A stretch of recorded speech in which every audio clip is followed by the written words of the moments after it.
you already have to go through this horrific thing, especially with cancer. Oh boy. You can improve the quality of your life Yeah. by increasing the mood. It's amazing the things that I get to see every day.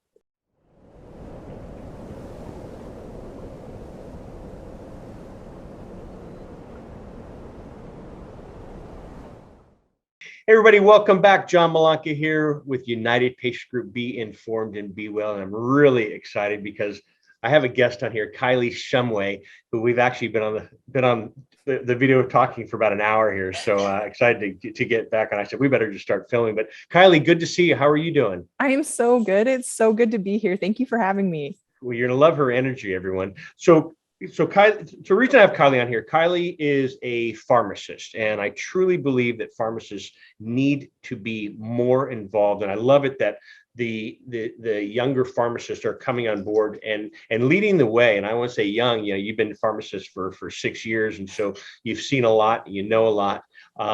Can you share? You're out of Utah. You're with an organization called WholesomeCo, and it's one of the first dispensaries, cannabis dispensaries, that because Utah, we've done a lot of work with Utah, and it used to be a CBD only law state. And so now THC is available for patients. And so you work in the actual dispensary. It's a beautiful dispensary, but you work in the dispensary to help patients because it's not a one size fits all. You should look at age, weight, current health condition, but also sensitivities and drug to drug interactions. And so you're in there talking with patients, giving guidance, protocols, dosing, et cetera. And so how about a little background on you, Kylie? So I graduated in 2016, but I had been interested in cannabis for much longer than that. My dad got sick when I first got into pharmacy school, and he got cancer, and he was wasting away. He was not, the chemo was killing him faster than it was killing his cancer. And my mom and I decided we were going to take him out of state because at the time it was illegal in Utah to have cannabis. And we were going to treat him without telling his doctors. And we did. And he totally turned around. He started eating again. He gained weight. So he gained all of his weight back. He's about 6'5", and he was 180 pounds when we decided it was time. And he got back up to his normal weight. He was probably 230 pounds when he got back up to his normal weight. And it was just that moment of like, I want to do this for somebody. And I'm in pharmacy school, and I could do this. And I would tease my boyfriend at the time that I was good. He better be ready to move out of state because I was going to be a cannabis pharmacist. So that's kind of my way back background. Wow. But I did stay in Utah, and I became a compounding pharmacist. Much more interested in the way I wanted to do individualized medicine. I didn't want to do this big box, everybody gets Prozac type of medicine. I wanted individual patients, individualized medicine. And now in cannabis, I get to do that here in Utah. In Utah, every dispensary has to have a pharmacist, and every patient is required to meet with the pharmacist the first time. And I can go over their disease states, and then I can ask them, their goals for treatment. And then I can help them find realistic goals for cannabis, because it's not a panacea. It is not the answer for every single patient, but it is the answer for a whole lot of people. So that's kind of where my passion lies, is this educating patients, educating providers, and educating the public. Even if you're never going to use cannabis, you should be educated on it as well, because someone in your life is going to use it. And that's what I say, ailments, disease does not discriminate, and you can be the healthiest person in the world. Doesn't matter what your background is. An ailment could at any moment come any moment. But I think options, and that's the part, I'm the first to say, and even you and I were agreeing off camera, cannabis is not for everyone. And I'm the first to say that, but at least give them options. And especially when you've been diagnosed with something as cancer, you have cancer, your whole world just comes halting. And you will try anything. If someone says, "Hey, eat your mouse," we've seen will find a way to do it. We'll eat your mouse. Eat your notepad. We'll start start chewing on that as well. And so I think it's great, but I think helping bring the stigma down. California has been legal since 1996, and I love how other states are improving on what we have done here, because it was the wild, wild west for years. And when Corinne and I jumped into this, it has been night and day compared to where it was then to where it is today. And there's so many different, I learn every day, and I know you were talking about that as well, and all the different cannabinoids. What's a cannabinoid? And so you start talking, I always say there's about 140. Some people say 160, some people say 113, but more and more are being introduced each and every day. No one knew what CBD was, 10 years ago. No one knew what CBN was 5 years ago. No. And then the acid form THCA, CBDA, but they all play a role in bringing the body back to and we need all the pieces. That's the next thing. You have to have every piece. So now with CBD and the hemp laws, now it's legal. I say everyone says all 50 states. I think it's realistic. What is it? 48 states that I think that's more realistic. CBD is, so there is still a gray area. 0.3% is the legal limit of THC in the cannabis, or the hemp plant, I should say, when they extract CBD. And so you're able to purchase it online. Unfortunately, you're able to purchase it at your grocery store, gas station, 7-Eleven, et cetera. And that's not probably where I want to go. And as time has gone on, other products have come up that aren't healthy. Spice was another synthetic type of cannabis product, or THC product. I guess it mimicked THC, but synthetic. And a lot of it wasn't truly shaped like THC, but it did fit into some of the same locks. Yeah, and so people, when they were consuming, were in some cases, unfortunately, dying, but also getting really sick. And so I think the government has cracked down on that. And then this last year, with the farm bill being passed a few years ago, there was a kind of another gray area in there, and another, product. Would you say derivative, or would you say a cannabinoid? So it is a cannabinoid that occurs naturally in the plant, just not in quantities high enough to make it good for extraction. Gotcha. And so what Kylie is talking about, what we're going to discuss, is what is Delta 8. And can you share what Delta 8 is? And when I say like Delta 9 THC, would I also say Delta 8 THC? Or, I mean, there's so many. It is Delta 8 THC. So it's shaped exactly like Delta 9 THC. The shape is all of the same. But if you look at it, you can see that one of the double bonds in one of the rings is in a different position. And that is it. There's a different double bond. Your body doesn't actually know the difference. Truly, it will throw it at all the same locks, all the same receptors that Delta 9 would fit into. The difference is bonding affinity. So how strongly it grabs on to the lock, how long it fits in that lock. That's the difference. So when you say shape, I know what you're talking about, but for our audience, can you share what you're talking about when you're saying shape with? It's like the shape of the molecule. Every molecule is shaped different, and it's just that the shape of the actual molecule is exactly the same as Delta 9 with a differing bond. So it just is. I wish I had a little picture for you. Yep, maybe we can pop it up on the screen when we edit this. But Delta 9 THC is what we're seeing out in the. That's what everybody thinks of as cannabis. They think of that Delta 9. That's that really heavy psychoactive feeling that you feel. That's that Delta 9. Yep. And Delta 8 is shaped exactly the same as that one with a differing double bond, and that is it. And so its bonding affinity is just a little different. And so does Delta, I mean, what is the purpose of Delta 8? Does Delta 8 give off the same benefits of Delta 9? And it's what about the psychoactive effects of Delta 8 versus Delta 9? So it does give a lot of the same effects as Delta 9, but it gets kicked off of the receptor faster. So it feels less psychoactive. When I think it's just psychoactive different, I would think of it as different. So it doesn't bind as strongly in the central nervous system. So that heavy head high that everybody associates with Delta 9, where it bonds really well is actually in the peripheral. So like in the trunk of the body, you have a lot of CB2 receptors in the trunk of your body around your organs. And so that is where Delta 8 has its best action. That's where it binds the best. So you'll get a lot of patients that come in and they feel like it's a body high. They call it a body high. And that's because that's where it binds the best, is in the trunk of the body, in the middle and around all of your organs and everything. So it's really good for inflammation in the gut. So Crohn's disease, ulcerative colitis, the irritable bowel diseases, all of those, nausea. So really great antiemetic effects from Delta 8. And Delta 8 is found naturally in the plant. So I just want to be really clear about that it is found naturally in the plant. So it's not a synthetic form. I wouldn't call it synthetic. There's a lot of gray area with what we call synthetic and what is synthetic. We do synthesize it, but it is naturally occurring in the plant.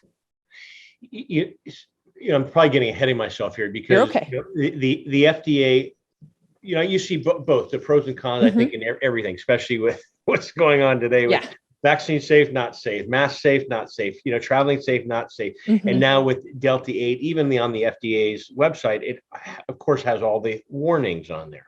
And so, so I do see a lot. It's not safe. It's extraction methods. People are getting sick. And you're seeing a lot of this with a lot of 18 and under. Now, is it legal in all 50 states? And do you need to have a doctor's recommendation for it? So it's not legal in all 50 states. I think there's 18 states right now that outright have banned it because it is so hard to regulate. Because of the Farm Bill, it's this huge gray area, and states are tired of trying to regulate it, so they're just banning it outright. And part of it may be that they don't understand what the CDC and the FDA has actually come out and said. It's not the Delta 8 molecule itself that is problematic for humans. It is the byproducts of the synthesis in markets where it's not regulated. So I can speak for Utah specifically. In the dispensaries, in the pharmacies here in Utah, we are heavily regulated. When we make a Delta 9 product in the pharmacy, it has to be 95% pure. It has to go through testing. It goes through mass spec, gas chromatography. So all of these machines that help us see what's actually in there, I can see what actual molecules are in whatever I'm testing with these machines. So if they're not 95% pure, we can't sell it in the pharmacy. But if you go to the gas station, or if you go to the CBD shop down the street, they're not under the same regulations because of the Farm Bill.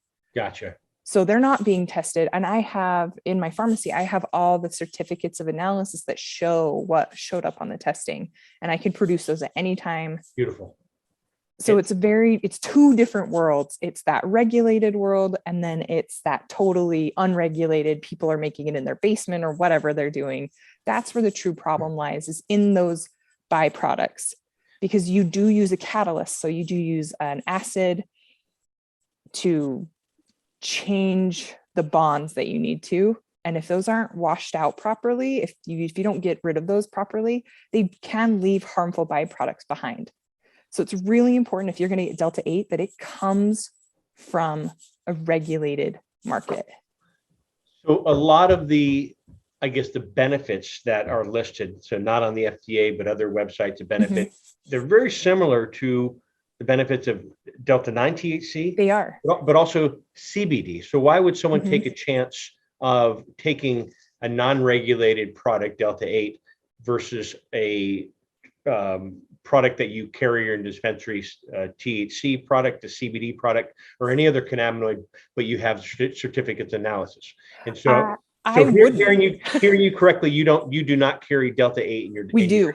Oh, you do? We do, but it's all regulated, and it's 95% pure. Oh, wow. So we carry Delta 8 products in the pharmacy that I can prove that there's none of those byproducts left behind. There's no acids left behind in there. There's nothing else in there that's not supposed to be in there. It's only in like the gas station and the CBD shop where they don't have those, and they don't have to have the same testing that we do. So you do see benefits in? We do. I use it for lots of patients that have the Crohn's disease, the ulcerative colitis, the nausea, people that have had colon cancer where they're sick a whole lot, Wow. patients that just are nauseous and we don't know why. Yeah. And it makes it, and it, because it's a little bit less psychoactive in the central nervous system, you can use Delta 8 and then go to work and go on with your day. And you don't have to be super high to get the benefit, and which is true across the board for cannabis. You don't have to get really high to have the benefit from cannabis. I share that all the time when people come to us and they say, I want the medical portion. Yeah. And so in a lot of people's mindset, the medical is CBD, THC is recreational. Which is a horrible misconception. Totally. And I share that, my brother's been in the wine business for 30 years. And I say, it's like going wine tasting. You can have a sip, you're okay. Yep. You have 3 bottles, you're going to be intoxicated. The same thing with THC. So you don't have to do this THC. You can do 1, 2, 3, microdose. 3 million. Exactly. Which I am a big fan of. So I'm still, I'm. You're okay. I don't, that's the part. I mean, I always hear the cons about Delta 9. So, and I was like that with the hemp market when it came in, because everybody and their mother came in and you just saw a bunch of crap, excuse my language. It was a lot of like, they couldn't prove what was in there. They couldn't show that they were making what they were saying. And it's that all over again. It's people making products that are not tested properly. And then it's the mislabeling. The other really big thing that the FDA had been talking about were mislabeled products. So people were going into these CBD shops, they were buying what they thought were CBD gummies or something. And then they were getting really high and they were reporting that. And then the FDA has to report that as an adverse event because no one told this poor patient that there was Delta 8 THC in their gummy. And so they were getting effects that were unwanted. They didn't want to be high. And there's an unregulated amount of Delta 8 in some of these products. They don't have it on the packaging. So no one knows how much is in there. You know what? I've tried. I have a lot of companies that will send me products, and many I try, many I don't. And I will make sure they have lab results. But there's some products, some CBD products, and I'm totally blasted. Oh, yeah. And I'm thinking, I call them up. I said, "How is this possible?" Oh, you must be sensitive. And I know I'm sensitive, but there's days I'll do it in the daytime, and there's a couple of products like I can't even do this in the daytime. You can't function. Concentrate. So is that what it's affecting? That's exactly what that could very well be what it is a Delta 8 is in there and they've not told anybody because they don't have to. So you can extract Delta 8 from a hemp CBD plant as well? So that's mostly where Delta 8 comes from. They will use, so they're all cannabis sativa, but we'll call the ones that are higher in CBD and lower in THC hemp for ease. From these hemp plants, we extract the CBD and then they go through this process where we change CBD into Delta 8 THC. And it's as simple, all we've got to do is close a ring. It's a pretty simple process. And it's why it's so popular in these markets because it's so easy to do. And then you get a product that, some people love because they can get high. And some people are like, oh my gosh, I'm high and I hate this. Who made this? Why isn't this the CBD gummy that I thought it was? So it's a pretty simple process to change CBD into Delta 8 THC. So does this benefit the patients that live in illegal states that are CBD only states or don't have any medical law, no cannabis laws? Absolutely. So they're turning to this saying, okay, I can still get some relief here. It's not exactly the same as Delta 9, but it's a lot of the same benefit as Delta 9 with a little less psychoactivity. I wouldn't call it not psychoactive. I think it's about, depending on the person, it's about 80%. So it's really close to the same psychoactivity. So, a lot of the benefits of Delta 8, you see the same thing you do see in CBD though: pain relief, stress release, anti-inflammatory, helps with appetite, health and wellness balance. Because your endocannabinoid system is in charge of homeostasis. Mood, as well as cramps. And so Yep. you're talking about the gut as The well. trunk, the whole trunk. Yep. And so I don't know. I think to be safe, just from what I'm hearing, is it safer for patients to go with a tested CBD product, or are you feeling confident enough that, with, like you said, in your dispensary, In my dispensary, your I would give pharmacy, Delta 8. No problem. Not a concern for me. I would never send a patient down the street to the CBD shop to get Delta 8. Gotcha. Never. Yeah, the ones that are popping up right now, I kind of route people away from that for that reason. And so with Delta 8, it doesn't sound like you need a cannabis recommendation from a doctor or medical expert. Not in the states where they haven't banned it yet. Okay. And so how long is it? So are people using it, consuming it the same type of method via inhalation, topicals, Yep. Gummies, edibles, tinctures? Gotcha. tinctures. So there's a whole other market that's promoting the Delta 8. It's funny, it really hasn't taken off in California like it probably has in other states. Just because I think everyone has. It doesn't have to in California. Yeah. You can get whatever you want in California, which is great. So how, yeah, people always say that too.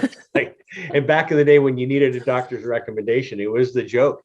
Oh, yeah. I have a hangnail. Can I get a doctor's recommendation? Here you go, Kylie. Oh, I have hiccups. Well, here you go, Kylie. It's when we ban things that everybody turns to this kind of gray market, this back alley. They have to, because they have to have treatment.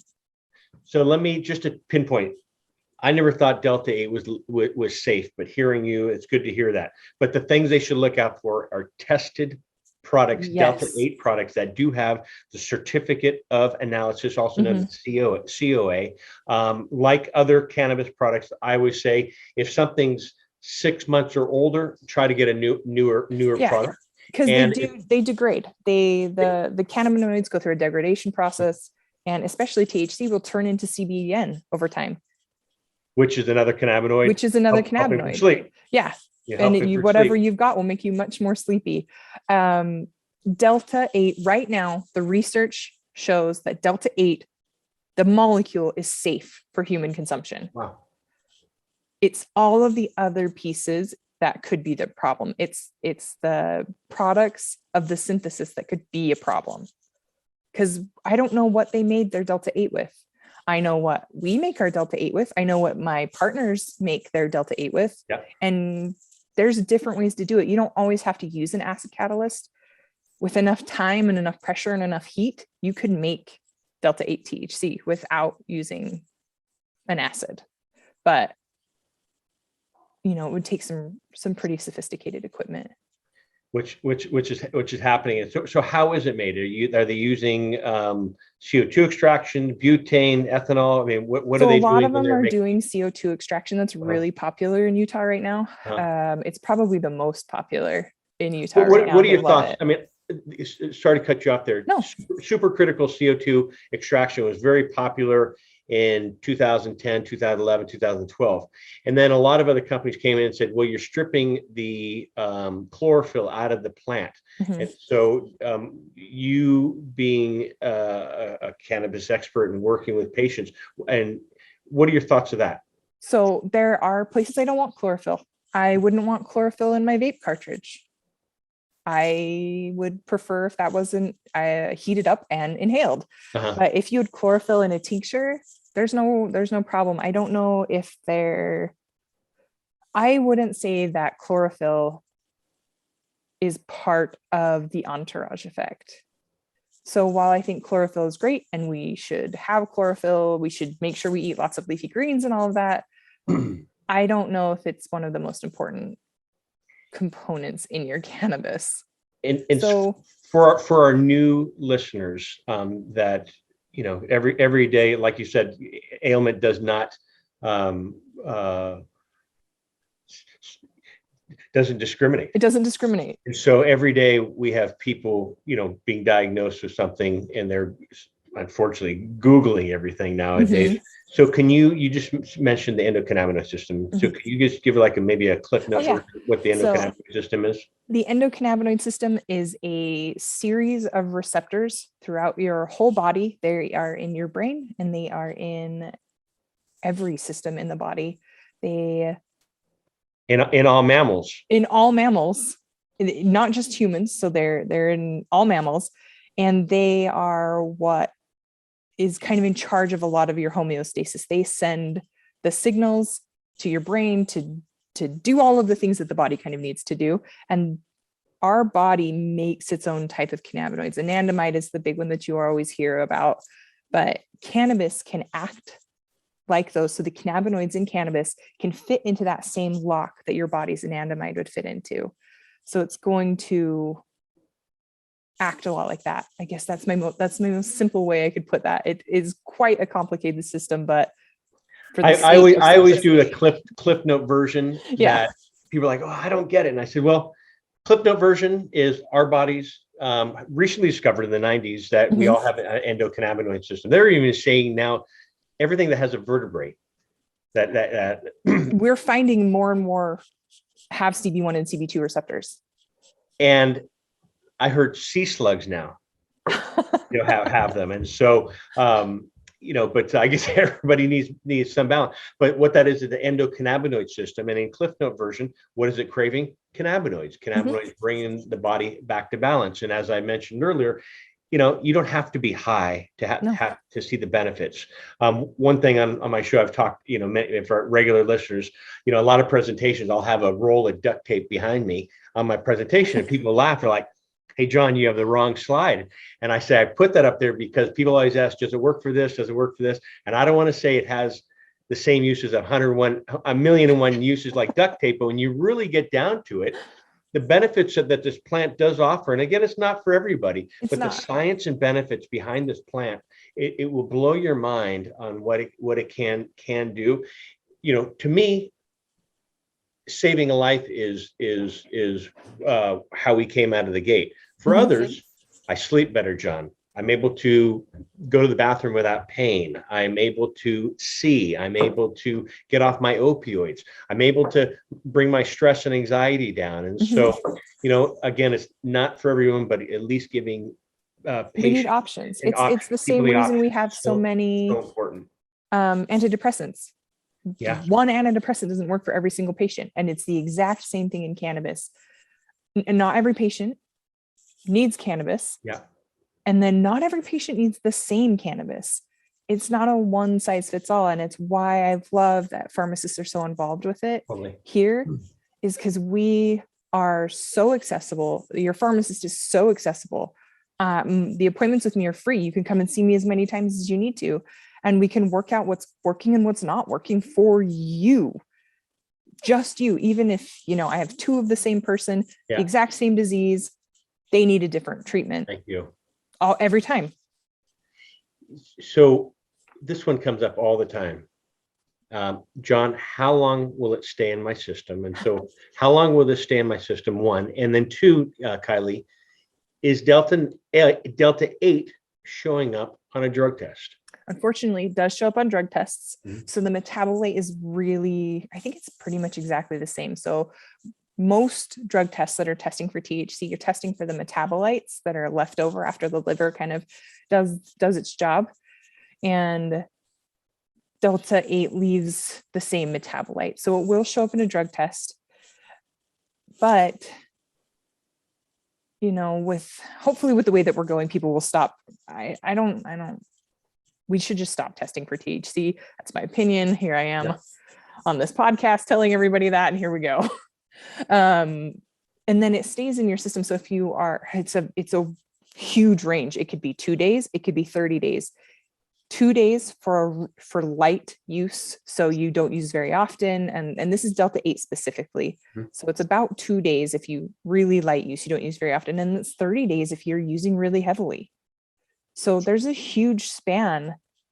And then it comes down to what liver enzymes you have, like how much of the certain liver enzyme that you need to break down Delta 8 do you personally make, and what's your body composition. There's a whole bunch of factors. I wish I had the exact, this is the black and white answer, but that's not how medicine ever works. Boy, oh boy, so true.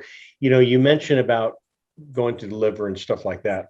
And earlier we spoke about the different forms that Delta 8 comes in.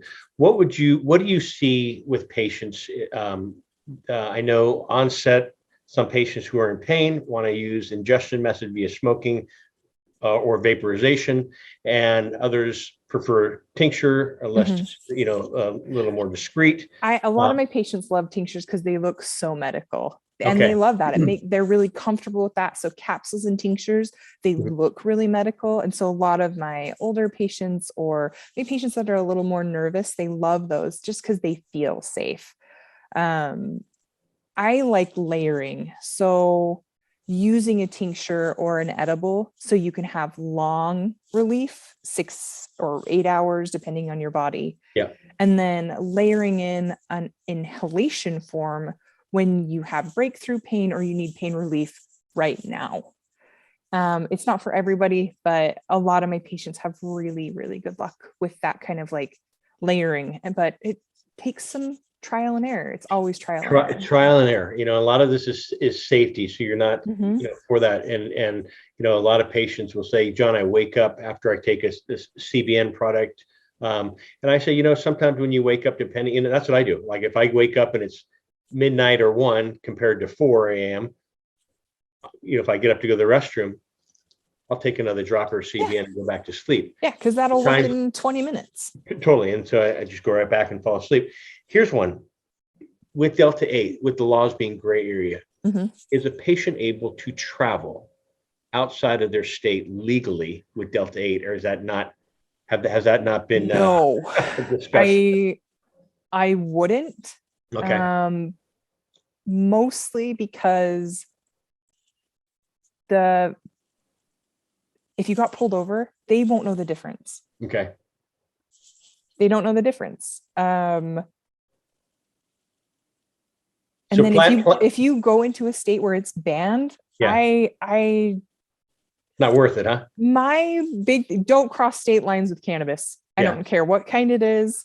Don't cross state lines. It's federally illegal. Don't cross state lines. So if traveling, see if it's legal in the state you're traveling to, and go there. And laws are changing really fast right now. Texas was the most recent one I can think of. They were just in October. They were having a big fight of whether they were going to ban it or not. And they just recently were like, that is it. It's banned. It's over. Wow. So. Yeah. Texas, I hear more horror stories in the state of Texas than I do in the rest of the states in our nation. And so it's disappointing, just because, I mean, you and I are talking offline, but with my father-in-law, the success I saw with my father-in-law, the discussion of cannabis would not have come up if we did not live in California in a legal state. And it's sad to hear others that don't live in a legal state and it comes up and they don't have legal access. And so that's the part that is disappointing. Like you shared with your boyfriend at the time, we may be leaving Utah. We're moving, and a lot of patients do that, the cannabis refugees. And when they do get up and leave, not only leaving your community, your families, your jobs, your doctor who already knows your whole background, Kylie, and you start over. But a lot of families are forced to do that. And over the past 12 years of being in this industry, I know of a lot of families that have left. Not all were successful. I have a dear friend. They moved from Georgia to California, and they're doing extremely well. And they said, we did it for our eldest child. That's amazing. And the family now loves visiting from Georgia out here in California. And they just say, our life has changed. And so I've seen the true benefits of this plant. But again, do your research, make sure all your products are tested. If you're able to, in your Utah, stop by Wholesome and see me. Have a one-on-one with Kylie and just get some guidance. I truly believe a medical professional should be involved. Just because you hear me talk about this all the time, it's not a one size fits all. Age, weight, current health conditions, sensitivities, as well as drug to drug interactions, as well as other modalities you may be on. And so other patients that are going through something, God forbid it's cancer, but chemo radiation, you can use a cannabis product side by side. It's not going to zero anything out. It will help. It does have the benefits of not only healing, nausea, appetite, mood, and again, hopefully bringing the body back to balance. Yeah. And that the mood you mentioned, that's quality of life. Yeah. You already have to go through this horrific thing, especially with cancer. Oh boy. You can improve the quality of your life by increasing the mood. It's amazing the things that I get to see every day. And that's the thing. And to hear the patients that come back and say, oh my gosh, I just thought this was going to be my way of life forever, and now I feel better. And so, pain is not a way of life. And if you're able to, get out and try something and find something, stress and anxiety, I'm a major advocate of getting outside and working out, and that helps bring my stress and anxiety. Find what works best for you. If cannabis is it, and we're including it into your daily routine and it's working, fantastic. But I truly believe a medical professional should be involved. Don't be afraid to ask questions. Even if you live in an illegal state, it's not illegal to ask those questions. Absolutely. And if your doctor is not well versed on the benefits of this plant or the endocannabinoid system, ask them if they can refer you to someone in their Rolodex that may. And I guarantee with 2021 almost ending here, your doctors know somebody in their circle who knows about cannabis. If it's a doctor, if it's a nurse, or it's a pharmacist. And so, Kylie, before we leave, can you just give a little Cliff Note version of pros and cons of Delta 8? Well, one last time. Okay. So cons: may not be made well, may not be on the packaging. Those are the big cons. And it's not as psychoactive. Some people see that as a con, some people see that as a pro. Pros of Delta 8 are decreased psychoactivity for the people that don't want them. Works great in the trunk.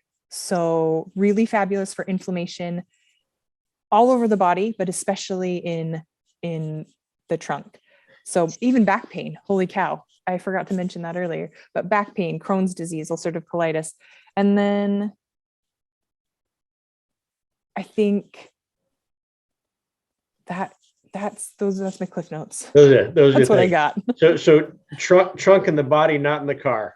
Yep. Trunk of the body. And that's the best way I don't want to call it like something too, I don't want to get too, I don't know. I want to speak to people on the level that they're on.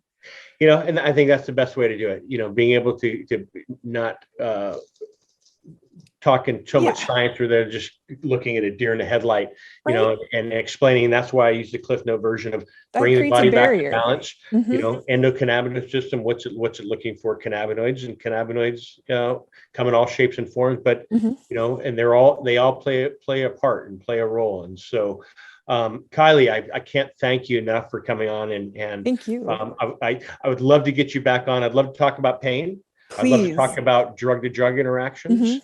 And going from there. And so we'll make that a date in the near future to get you back up here. But how can people find you? You can go on my website. It's wholesome.co, and I am all over there. And you can call us. You could make an appointment. I'm pretty easy to find. So, Utah.